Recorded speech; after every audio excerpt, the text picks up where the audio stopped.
தமிழகத்தில் வறட்சியால் பாதிக்கப்பட்ட பகுதிகளில் அமைச்சர்கள் ஆய்வு செய்தனர். தமிழகத்தின் பல்வேறு பகுதிகளில் கடந்த 3 நாட்களாக நடைபெற்று வரும் ஆய்வின் தொடர்ச்சியாக இன்றைய தினம் திருவாரூர், கோவை, திருப்பூர், புதுக்கோட்டை ஆகிய மாவட்டங்களில் அமைச்சர்கள் ஆய்வு நடத்தி வருகின்றனர். வறட்சி பாதிப்பு குறித்த ஆய்வறிக்கை நாளை இரவுக்குள் மத்திய அரசிடம் ஒப்படைக்கப்படும் என விளையாட்டுத்துறை அமைச்சர் மா. பாண்டியராஜன் தெரிவித்தார். மதுரையில் செய்தியாளர்களிடம் பேசிய அவர், வறட்சி பாதித்த 31 மாவட்டங்களிலும் அமைச்சர்கள் மற்றும் அதிகாரிகள் ஆய்வு மேற்கொண்டதாகவும் கூறினார். மத்திய அரசாங்கத்தில் இப்போ என்ன சொல்லியிருக்காங்க, களநிலை உண்மைகாண் ஆய்வு அப்படின்னு அதுக்கு இப்படி தான் செய்யணும்னு சொல்லி சில கட்டமைப்புகள் வச்சுருக்காங்க. அந்த கட்டமைப்புக்கு தக்கன இப்போ ஆய்வுகள் நிறைவு பெற்றிருக்கின்றன.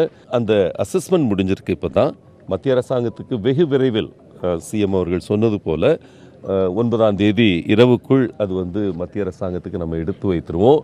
அப்போ தான் ஒரு சரியான அசஸ்மெண்ட் கொடுக்க முடியும்.